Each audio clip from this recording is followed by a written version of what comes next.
এইবাৰ দুৰ্গা পূজা কেতিয়া হ'ব আৰু ইয়াৰ সময়সূচী লগতে মা দুৰ্গা কিহত আহিব আৰু কিহত গমন কৰিব তাৰ বিষয়ে আলোচনা কৰোঁ আহক।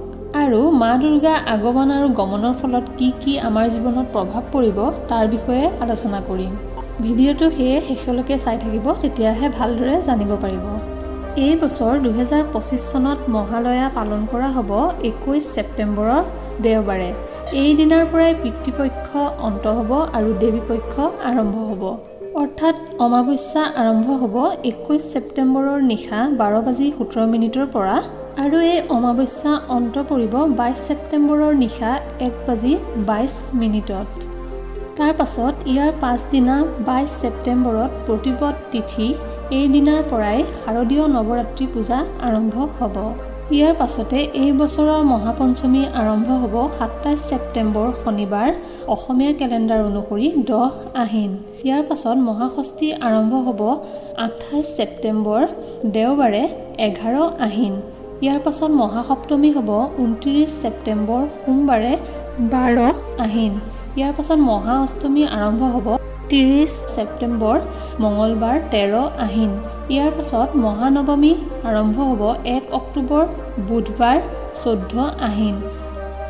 আৰু শেষত বিজয়া দশমী আৰম্ভ হ'ব 2 অক্টোবৰ বৃহস্পতিবাৰে 15 আহিন।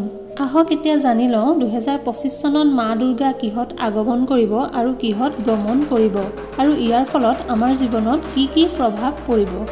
ভিডিঅ'টো ভাল লাগিলে এটা লাইক কৰি আমাৰ মনোবল বৃদ্ধি কৰিব। এই বছৰত যিহেতু মহাসপ্তমী সোমবাৰে পৰিছে, সেইকাৰণে 2025 চনত মা দুৰ্গাৰ আগমন হ'ব গজ বা হাতীত। শাস্ত্ৰৰ মতে দেৱীৰ আগমন হাতীত হোৱাৰ বাবে মৰ্ত্যলোকত সুখ শান্তি আৰু উন্নতি বৃদ্ধি পাব। ইয়াৰ ফলত ভক্তৰ সকলো মনৰ আশাও পূৰ্ণ হ'ব বুলি জনা যায়।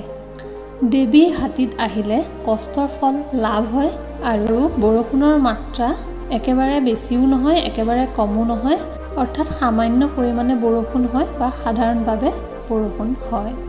আৰু মা দুৰ্গা গমন কৰিব দোলাত। শাস্ত্ৰৰ মতে দোলাত গমন কৰা ভাল নহয়, অশুভ লক্ষণ বুলি কোৱা হয়।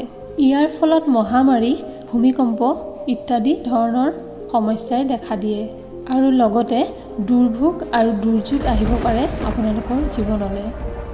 শাস্ত্ৰৰ মতে দেৱীয়ে দোলাত গমন কৰাটো শুভ লক্ষণ বুলি কোৱা নহয়।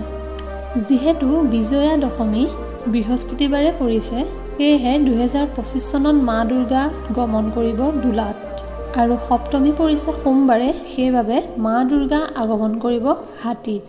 হয়তো এই ভিডিঅ'টোৰ যোগেদি আপোনালোকে সম্পূৰ্ণকৈ কথাখিনি বুজি পালে। গতিকে প্ৰিয় বন্ধু বান্ধৱীসকল, যদিহে আজিৰ আমাৰ এই ভিডিঅ'টো ভাল লাগিল, আপোনালোকে এটা লাইক কৰিব আৰু ভিডিঅ'টো যিমান পাৰে শ্বেয়াৰ কৰিব। আপোনালোকৰ অকণমান সঁহাৰিয়ে আমাক এনেধৰণৰ ভিডিঅ'সমূহ বনাই থাকিবলৈ প্ৰেৰণা যোগায়। ধন্যবাদ।